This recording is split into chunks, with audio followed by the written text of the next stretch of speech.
If you want to know why we choose to live in Braga, Portugal over Lisbon, Porto, Coimbra, and all other Portuguese cities we visited, keep watching.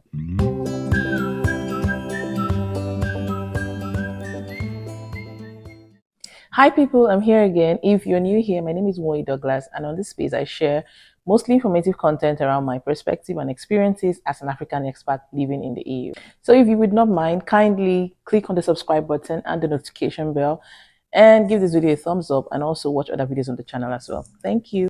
So today I'll be sharing some of the reasons why we choose to live in Braga after our relocation, even though we initially rented in one of the suburbs of Lisbon. So without further ado, let's dive right into it. We did not want to live in a big city, and here's why. So back home, we actually grew up in a small city and eventually moved to live in bigger cities. And judging by the quality of life we had on both sides, we actually do prefer the former. Our lives in Calabar, where we grew up in, compared to our lives in Lagos or Abuja, where we eventually moved to, was way better in terms of quality, community, transportation, and all other values that were important to us. I hated the fact that even though we lived in the same district as the former organization where I used to work, I still had to drive 30 minutes plus to work every single day. I mean, it would take at least 10 minutes to get out of my estate and hit the express. We also didn't like the fact that every nice thing we wanted to do was at least 30 minutes to 1 hour away. I mean, our friends and the community we built were all scattered all around the city. And we didn't like that bulk of our time was spent commuting, not to mention the insane traffic during peak hours. I mean, compared to Calabar where we grew up, living in Abuja was a nightmare. Look, I know that big cities have their perks and all of these things, or most of these things, are important to the majority of people, but it wasn't just that vibe. It's not just that vibe. Which is why we initially rented in one of the suburbs of Lisbon. But then again, that location would have put us farther away from everything important, namely schools, like good schools, malls, transportation, hospitals, airports, and basically everything that would have been important.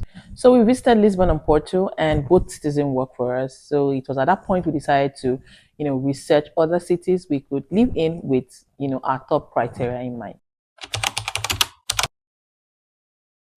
Braga is the right size. So size-wise, Braga is the perfect size for us. We found Braga to be the perfect size for us. I mean, it's not so small, so it's not a small town, but then again, it's not big enough to be, classified as a city like Porto or Lisbon. So it's big enough to move around, and almost give the city vibe, but it's not a small town. Braga is located in the north of Portugal, just about 40 minutes away from Porto, and it also has lots of beautiful surrounding towns nearby. Size-wise, it's approximately 183 kilometers square, and as at 2023, it had a population of over 200,000 people. So compared to Lisbon and Porto, there is less traffic, less people, public services are more efficient and accessible. It's cleaner, greener, etc. Also, the Porto International Airport is less than an hour away, which makes travel, easy. And we can also visit neighboring towns and cities in about 20 minutes. I mean, that's less than it took us to go from the bus station in Lisbon to our Airbnb, which was located at the heart or the center of Lisbon. We love the European charm, and it is amazing to live in such a historic city. Braga, like many Portuguese cities, is a mixture of both old and new or modern. And because of its size, you can explore both sides of the city on the same day as many times as possible if you'd like. It's not like you're stuck or too far away from exploring both parts of the city. Braga is also a very beautiful city with lots of gardens, parks, green spaces, and it is absolutely amazing for young families just like us. Braga is a walkable city. I mean, it is very possible to comfortably live here without a car unless you really, really want to, or unless you intend to, explore the rest of Portugal. You have a plan to explore the rest of Portugal driving, then I would say a car would be necessary. But if you're just going to be living in Braga, it is very possible to, conveniently or comfortably stay in Braga, and you wouldn't need to get a car. Most places will be accessible on foot, and the public transportation system, the buses, is pretty reliable and convenient, very convenient. The city center, just like in other Portuguese cities, is completely pedestrian, so which makes it easier to walk around, explore the culture, shopping, and whatever it is you like to do when you're when you're in a city center.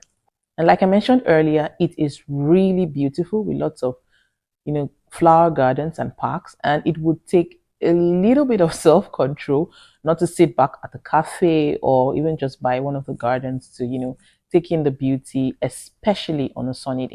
So overall, living here has been pretty convenient for us.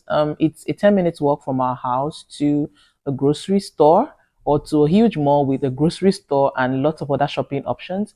It's also like a 10-12 minutes walk to our fitness club, and it's about a 30 minutes walk to my daughter's school, which I can do on a very good day, especially if I need to get my steps in. Compared to Lisbon and Porto, Braga is a lot more affordable to live in. And this is not just by housing and utilities alone, but also transportation. The cost of public transportation is significantly less expensive in Braga compared to Lisbon or Porto, and that's because it's a smaller city, obviously. The same thing applies for using ride-hailing apps like Uber or Bolt.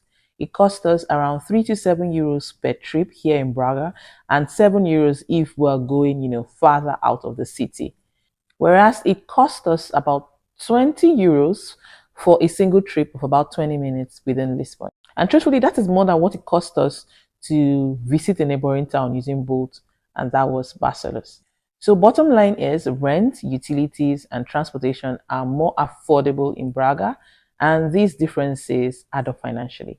So I feel like this video has gone on long enough, even though there is still a lot I'd like to say about Braga and living here so far, especially the warm and amazing community. So if you have any questions about Braga or a different opinion, please let me know in the comment section and I'll make sure to respond or include it in my next video or my next couple of videos. So if you watched up to this point, I am grateful for your support. Don't forget to subscribe to the channel if you haven't already. Like this video and leave a comment down below. And until I come your way again in my next video, do have an amazing day. Bye-bye.